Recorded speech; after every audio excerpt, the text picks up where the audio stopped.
Looking back on the video games that came out in the mid-80s to mid-90s, the 8 and 16-bit generations in other words, one thing that stands out to me were all the licensed games.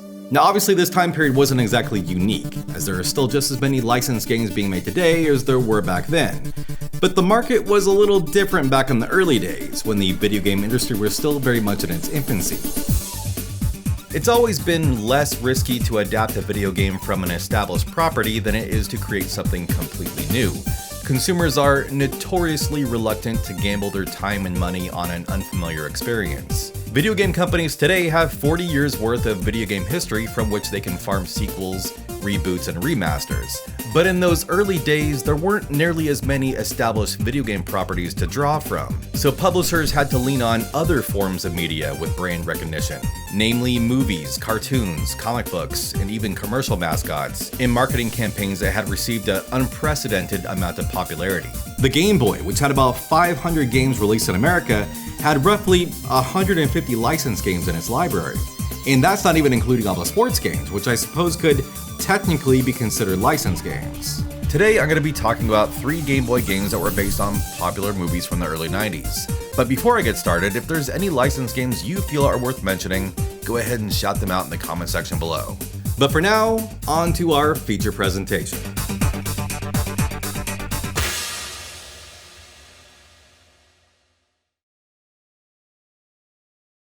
Without doing any research on the subject, I can pretty confidently say that video games in the late 80s and early 90s were disproportionately enjoyed by children, at least here in America where I grew up. Prior to that though, video games appeared to be a cross-generational pastime, with kids and adults alike playing archaic gaming systems like the Atari 2600, Intellivision, and ColecoVision. Then around 1983, the bottom dropped out of the video game market, again just here in America, and everyone decided that this whole video game thing had run its course like any other passing fad.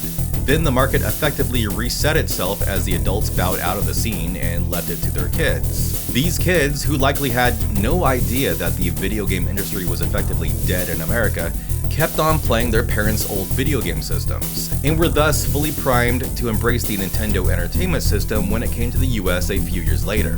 What is fascinating to me is that despite the fact that video games were almost exclusively being played by children, the licenses that many of these games were based on were not exactly child-friendly. Part of this just comes down to this particular time period, where there wasn't a lot of tact when it came to marketing stuff to kids. R-rated movies like RoboCop and Rambo could still end up with an extensive toy line or even a Saturday morning cartoon. Or you know, a video game tie-in. Platoon, Die Hard, Total Recall, Nightmare on Elm Street, Friday the 13th, Lethal Weapon, Cool World, Predator. And just to be clear, I'm not saying any of this in a pearl-clutching, dear God, think of the children kind of way. I watched most of these movies when I was a kid, and I turned out fine. I think. I'm glad these video games exist. It's just that, looking back with a modern perspective, I think it's kind of hilarious that they do. But then you have Hunt for Red October, which is an odd candidate for a video game adaptation for different reasons. First of all, don't misunderstand me, Hunt for Red October is an excellent movie, and there's really nothing in the film that I would consider problematic for younger audiences. It was rated PG after all. I was 11 years old when I saw this movie in the theaters with my dad, and even though it was a fast-paced movie with extremely tense moments and some pretty cool submarine battle sequences, these moments were separated by long stretches of dry exposition about stuff that I did not understand, which was a little boring. You follow? No. I rewatched this movie for the first time in close to 30 years in preparation for this review, and I was thoroughly entertained. But it's definitely more of a thriller than an action film. There's palpable energy in the way it's shot and the way characters interact with each other, but this isn't the type of stuff that typically translates too well into video game form. Least of all, the type of game that you'd have so much faith in that you'd develop a unique version for every Nintendo system on the market at the time. But that's exactly what they did. Now what's notable about these 3 releases is that each system got its own unique version of the game. What's even more notable is that the Game Boy version appears to be the best of the bunch. Now of course I didn't know any of this when I originally played the game. Back when I was still committed to the idea that every episode of this series had to include a good game and a bad game, I would deliberately play games that I fully expected to dislike. just so I would have something negative to talk about. At the time, all I knew about the Hunt for Red October video games was that the NES game had terrible music, and that, at least in the case of the NES and Game Boy versions, they were developed by Beam Software, a company I don't have a ton of respect for. So I originally popped the game in with the mindset of, okay, let's see how much I hate this one. But surprisingly, I didn't. The game only roughly follows the basic premise of the movie, in that it follows the defecting Russian submarine Red October, presumably commanded by Sean Connery, as it crosses the Atlantic Ocean to the comparative safety of American waters. Outside of the opening text crawl at the beginning of the game, there's no cutscenes, characters, or plot details taken from the film. So aside from the fact that this game shares the same name and promotional artwork of a high-profile movie from 1990, the game could stand well enough on its own as an unbranded vehicular action game. You guide the submarine through 8 stages, carefully navigating through increasingly complicated terrain while avoiding enemy subs, battleships, and aircraft. At the end of every stage, you'll face a boss, which is usually some form of underwater battle machine, but is occasionally simply an obstacle course that you'll just need to get through. To defend yourself against the enemy forces, you have an unlimited supply of torpedoes, as well as a limited number of missiles that will automatically home in on the nearest enemy vessel. Pressing the select button will activate the sub's silent drive, which renders you invisible but not invincible for about 10 seconds. The silent drive is also a limited resource, but it's an invaluable tool for getting through the game. Some enemies will bombard you with their own homing missiles, and the silent drive will let you slip by them undetected and even break the tracking capabilities of their missiles when you're under attack.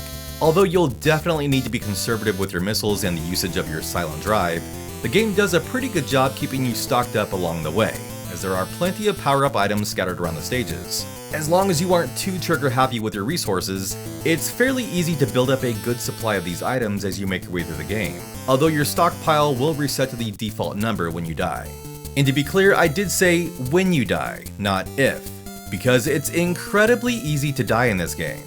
Almost every enemy in the game can outmaneuver you and outgun you, and it's easy to get completely overwhelmed if you move too quickly through the stages. You'll also take damage by bumping into the geometry of the levels, so you'll need to be careful as you navigate through narrow passages, which is easier said than done when you're being chased by enemy subs or a swarm of homing missiles. This is where the map at the bottom of the screen comes in handy. Since it shows the location of enemies and the power-ups in your vicinity, you'll always be able to see and prepare for enemies before they see you.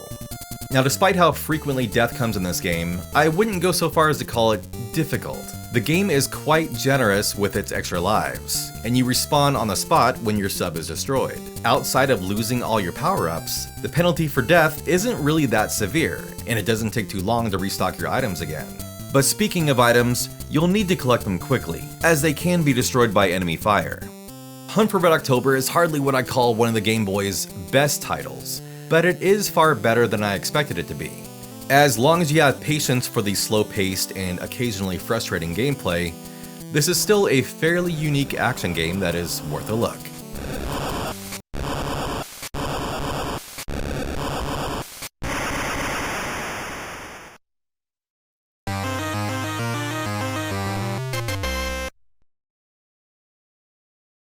Over the span of about 3 years, we go from a movie that was like, why did they turn this into a video game, to a movie that was made to sell video games, and toys, and movie tickets. Yeah, that's nice. Gotta go. Welcome to Jurassic Park.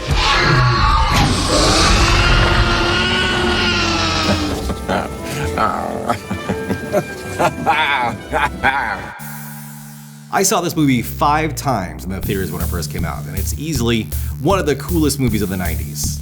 And of course this movie was turned into a video game. A ton of them, actually.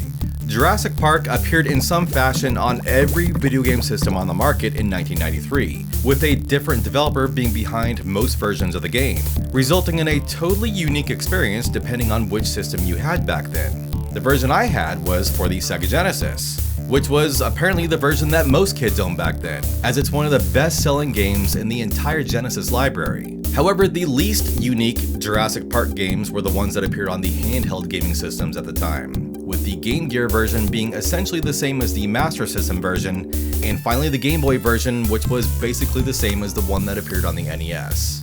Now, just to pull the curtain back a little bit, my original experience with this game was simply to capture footage of a bad Game Boy game for the very first episode of this series. However, what immediately stood out to me was the quality of its soundtrack, which made such an impression on me that I used it as background music for the very next episode. Jurassic Park's soundtrack was composed by Jonathan Dunn, who actually did the music for a lot of games developed by Ocean. If you're one of the many people who cites the title theme to RoboCop as one of the best pieces of music from the Game Boy, well, that was him too.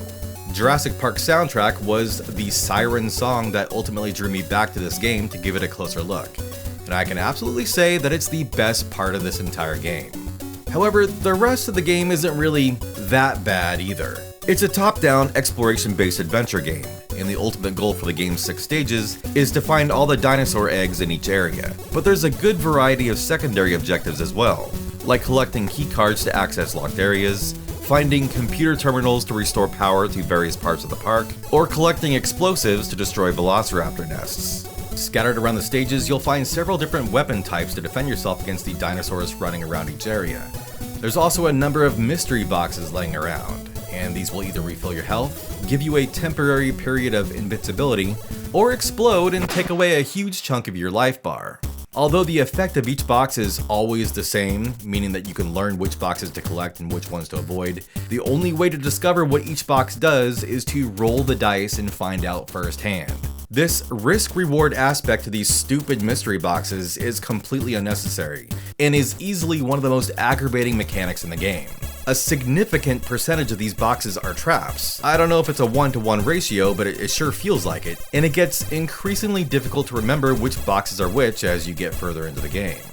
But there's plenty of other annoying parts in the game too, like the fact that enemies often pop up unexpectedly, appearing suddenly from under trees as you walk by, or rushing at you as soon as they appear on the screen, or simply by being too big to avoid. There's one especially irritating sequence towards the beginning of the game where you have to guide Tim through a stampede of Triceratops. You have to move into the gaps between dinosaurs as they scroll in from the top of the screen, with Tim slowly following behind you. The kicker is that Grant and Tim share the same life bar in this sequence, and it's way too easy to lose a life here because Tim doesn't get into a safe position in time. And finally, this game really needed a password system. It's a surprisingly long and deliberately paced game, and even once you become familiar with the game, it will still probably take you about an hour and a half to maybe even 2 hours to get through. Having to finish the entire game in a single sitting is a bit of a tall ask. Now, it probably sounds like I hated this game, but I can honestly say that I kind of enjoyed my time with it. There was enough variety in the objectives and scenarios from one area to the next that I always felt compelled to see the game through, despite the fact that it often felt like a tedious and frustrating slog. There's an earnestness and a thoughtfulness to its design that I can definitely appreciate, especially when compared to other cash-grabby licensed games that feel like they weren't even trying to make a good game. The best sales pitch I can make for Jurassic Park is that it's a competent but extremely flawed game with an excellent soundtrack.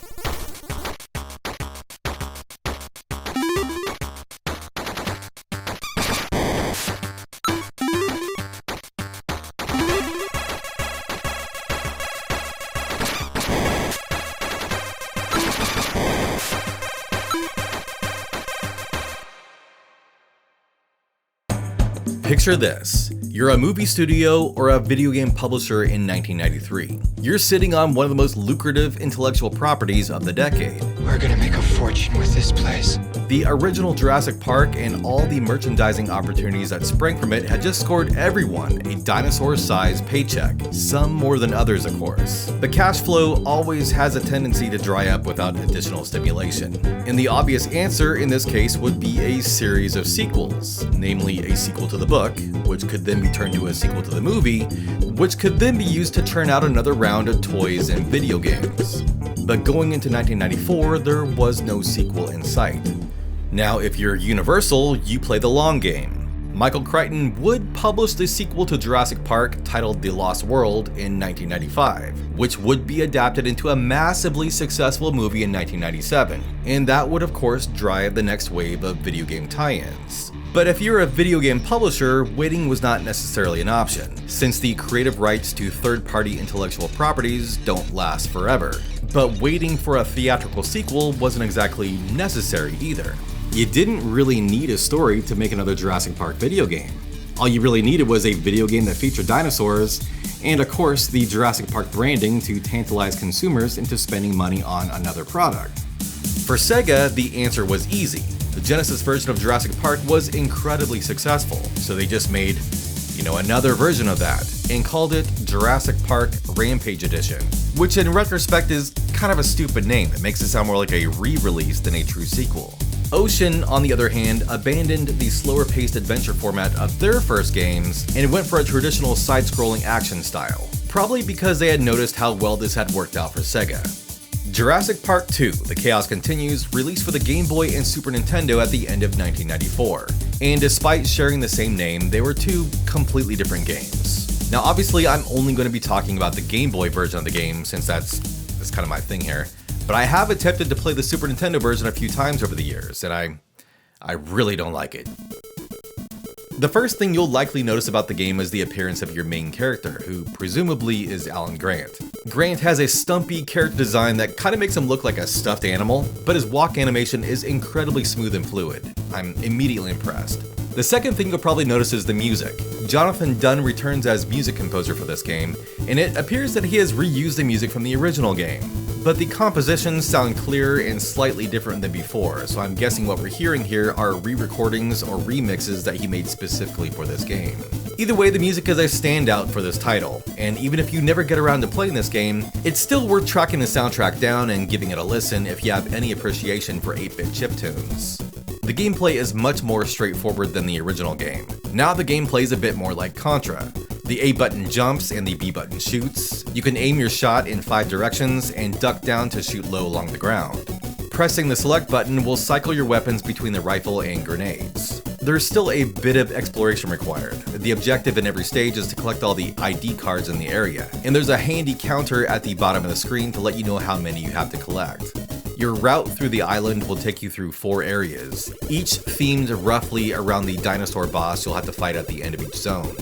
There's the basic ground area of the Triceratops zone, the treetops of the Pteranodon zone, the water area where you'll fight I guess that's an Orthoceras, and then an industrial area, where you'll first face a very odd-looking Velociraptor and then a very cool-looking T-Rex, which is the final boss in the game. After the second and third zones, you'll have a standalone auto-scrolling T-Rex encounter. You don't actually fight the T-Rex here. You have to focus on navigating through the stage and collecting the ID cards and staying out ahead of the T-Rex. If the Tyrannosaurus catches up to you, it's an instant death. Jurassic Park 2 is absolutely the better of the 2 Game Boy Jurassic Park games. It's a much shorter and faster game to get through, and the exploration involved to track down all the ID cards in each area makes it feel a bit more substantial than your standard left-to-right side-scrolling action game. The controls and collision detection are a little bit finicky. Nothing too major, but something you'll likely notice when you're trying to make precise jumping in the higher stress areas, such as the auto-scrolling stages and the industrial zone at the end of the game. But all in all, the game's difficulty is definitely on the lower side. After completing the game, the final text crawl is identical to the text from the end of the first game. This, combined with the fact that the music was carried over completely from the first game with minimal changes, gives you a pretty good idea of the quick and dirty mindset Ocean likely had here. The Game Boy would get one more Jurassic Park game when The Lost World came out in 1997, but by this point, Ocean would no longer have the Jurassic Park license. I'm sure more than anything, Jurassic Park 2 was Ocean's final attempt to cash in on the Golden Goose, or Golden Dinosaur in this case, before their contract expired. But that's just a guess.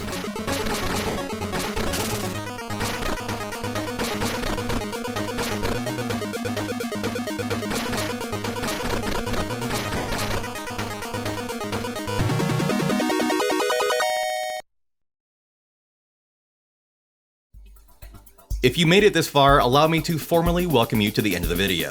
If you liked this video and want to see more, there are many more Game Boy focused videos on my channel, just like this one. If you have a favorite Game Boy game or game series, feel free to mention it in the comment section below.